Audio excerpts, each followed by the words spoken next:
Kemudian kaum muslimin, ikhwan dan akhwat yang semoga dimuliakan Allah Subhanahu wa taala, siapa itu Truk, Abu Truk? Ana tadi menyebutkan ya bahwasanya Ya'juj dan Ma'juj itu ya keturunan Yafis bin Nuh Abu Truk. Ya. Turki. Bukan Turki, ya, bukan bangsa Turki. Jadi Truk ini adalah bangsa Mongol dan bangsa Tartar ya. Bangsa Mongol dan bangsa Tatar. Bangsa Mongol dan bangsa Tatar ini termasuk bagian dari Ya'juj dan Ma'juj.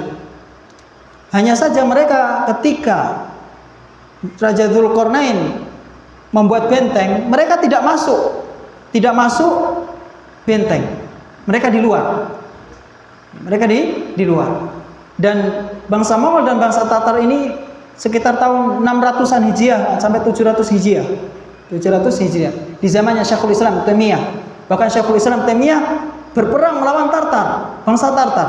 Bahkan beliau mendatangi pemimpin Tartar sampai orang yang menemani Syekhul Islam Taimiyah takut dengan ucapan-ucapan Syekhul Islam Ibn Taimiyah di hadapan Raja Tartar ini. Rajanya takut dengan Syekhul Islam Taimiyah. Sampai ada yang mengatakan, ya, kita antuhlikana wa tuhlika nafsak, la nashabuka min huna. Hampir saja kamu ini membinasakan kami dan membinasakan dirimu sendiri. Aku sudah tidak akan menemanimu lagi. Sampai seperti itu. Ketika menemani Syekhul Islam Taimiyah untuk berbicara dengan Raja Tartar ketika itu. Dan mereka manusia yang paling banyak membuat kerusakan ketika itu. Bahkan kitab-kitab para ulama dibakar, sungai ketika itu menjadi sungai darah karena menyembelih manusia. Dan itu di zaman 600 sampai 700 Hijriah. Jadi kenapa dinamakan dengan truk? Ya. Karena bukan mobil truk ya, bukan mobil truk ya. Karena ketika Raja Dzulqarnain membangun dinding Ya'juj dan Ma'juj, truk ini tidak masuk dalam benteng, ya, tidak masuk dalam benteng. Mereka tinggal di luar. Ya. Mereka tinggal di luar. Dan kondisi Ya'juj dan Ma'juj ketika itu kondisinya lemah. Tidak seperti ketika nanti di akhir zaman yang mana jumlah mereka banyak, kemudian akan membuat kerusakan yang mana kerusakannya lebih parah daripada kerusakan bangsa Mongol dan Tartar. Bahkan dijelaskan sampai memakan manusia.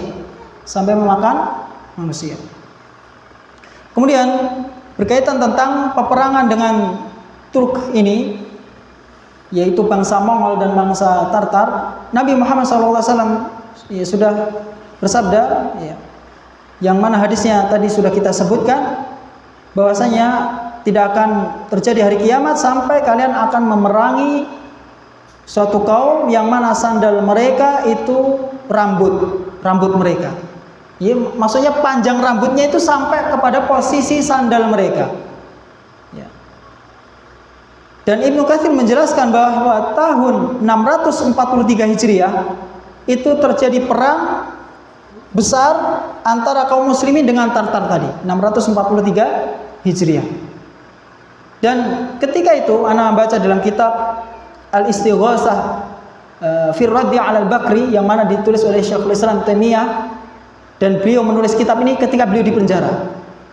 Beliau membantah Bakri, yang mana Bakri ini mengajak manusia untuk beribadah kepada kuburan. Jadi ketika terjadi perang Tartar, ada kuburium, penyembah kubur, yang mana mereka meminta perlindungan kepada kuburan orang-orang soleh. Dan ketika itu kalah kaum muslimin. Kalah. Perang yang pertama kalah. Karena mereka meminta pertolongan kepada selain Allah. Dia tidak istighosah kepada Allah SWT, tapi istighosah kepada kuburan. Akhirnya kalah. Kemudian selanjutnya, perang yang selanjutnya, alhamdulillah diberikan kemenangan dan bangsa Tartar kalah dengan kekalahan yang tidak mereka alami sebelumnya. Ini disebabkan karena mereka meminta pertolongan istighosah hanya kepada Allah Subhanahu wa taala. Kemudian kekufuran Ya'juj dan Ma'juj. Mereka adalah orang-orang yang kafir kepada Allah Subhanahu wa taala. dan mereka sudah tegak hujah kepada mereka. Karena Allah Subhanahu wa taala tidak akan mengadab satu kaum kecuali sudah tegak hujah. Iya enggak? Kalau belum tegak hujah, nanti mereka di hari kiamat akan beralasan bahasanya belum sampai hujah peringatan kepada mereka.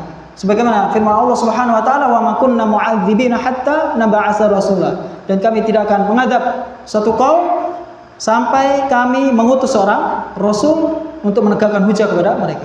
Dan mereka Ya'juj dan Ma'juj sudah tegak hujah kepada mereka dengan dikirimnya Raja Dzulqarnain yang mengajak mereka untuk beribadah kepada Allah Subhanahu wa taala, tapi mereka menolak.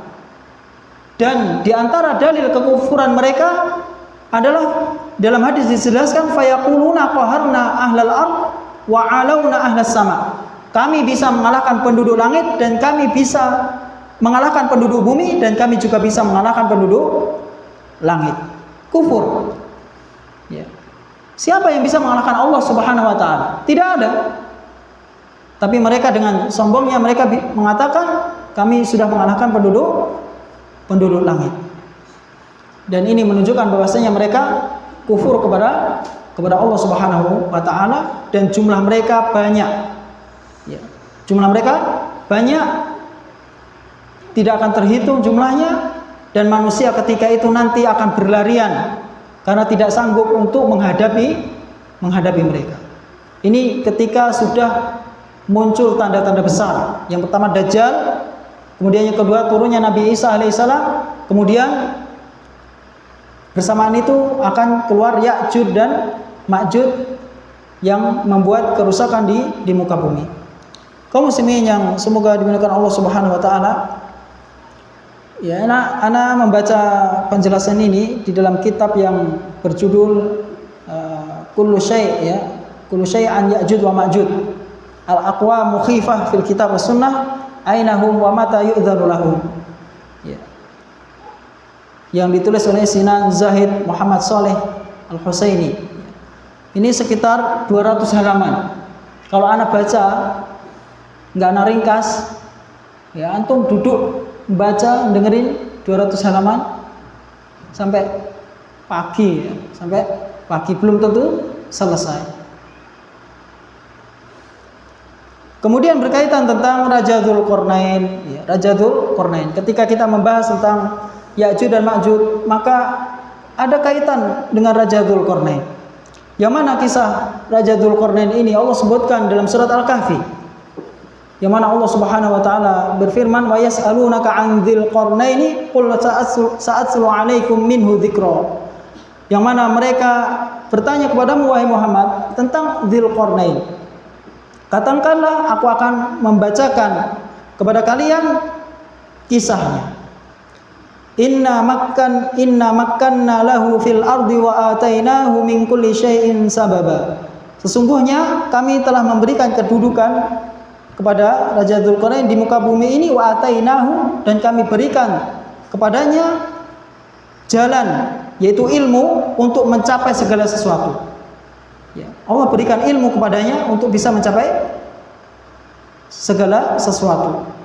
Kemudian fa'atba'a sababa, kemudian dia menempuh suatu jalan tersebut, hatta idza balagha maghriba syamsi wajadaha taghrubu fi 'aini hami'ati wa wajada 'indaha qauma qulna ya dzal qarnaini imma an tu'adziba wa imma an tattakhidha min fihim husna.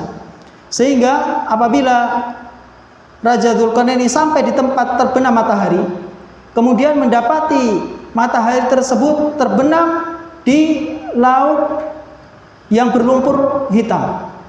Antum pernah melihat laut yang berlumpur hitam? Fi ainin hami'ah. Kemudian kami katakan kepada Raja Dzulqarnain, imma an tu'adziba, kalau engkau mau menyiksa atau engkau akan menjadikan penduduknya itu untuk beriman. Ya, ini tawaran dari Allah Subhanahu wa taala. Kalau mau mengazab, menyiksa, atau kamu mau berbuat baik untuk mengajak mereka beriman. Kemudian Allah katakan, qala amma man dzalama fasawfa nu'adzibuhu tsumma yuraddu ila rabbih fayu'adzibuhu 'adzaban nukra. Kemudian Raja Dzulqarnain mengatakan, barang siapa yang berbuat zalim, kami akan menghukumnya, lalu dia akan dikembalikan kepada Rabb-nya, kemudian Allah lah yang akan mengadab dengan adab yang sangat keras. Jadi kisah ini disebutkan dalam surat Al-Kahfi. Kemudian Mujahid mengatakan, Imam Mujahid mengatakan, malakul ardi masyriqiha wa maghribiha arba'ah. Raja dunia itu, raja dunia timur dan barat itu ada 4. Yang beriman 2, yaitu Sulaiman dan Nabi Sulaiman dan Dzulqarnain. Nabi Sulaiman dan Dzulqarnain. Kemudian yang kafir adalah Bakhtansar dan Namrud bin Kan'an, yang mana tidak ada selain 4 orang ini. Jadi 2 orang yang beriman, kemudian 2 orang yang kafir. Kemudian kenapa dinamakan dengan Raja Dzulqarnain? Kenapa dinamakan dengan Raja Dzulqarnain? Terjadi perbedaan di kalangan ahli kitab. Ada yang mengatakan bahwa disebut dengan Raja Dzulqarnain karena dia raja Romawi, rajanya Persia. Ada yang mengatakan bahwasanya dia memiliki tanduk di kepalanya. Kemudian ada yang mengatakan bahwasanya ada di kepalanya itu tembaga. Ya, di kepalanya ada tembaga. Tapi ini menurut pendapat ahli kitab. Dan yang lain menjelaskan bahwasanya dinamakan dengan Raja Dzulqarnain karena dia bisa mencapai 2 ujung timur dan barat matahari. Yang mana hal itu tidak bisa dicapai oleh selain beliau. Ya. Dari kalangan manusia. Dia bisa menaklukkan daerah-daerah sampai ujung matahari dan ujung timur dan barat.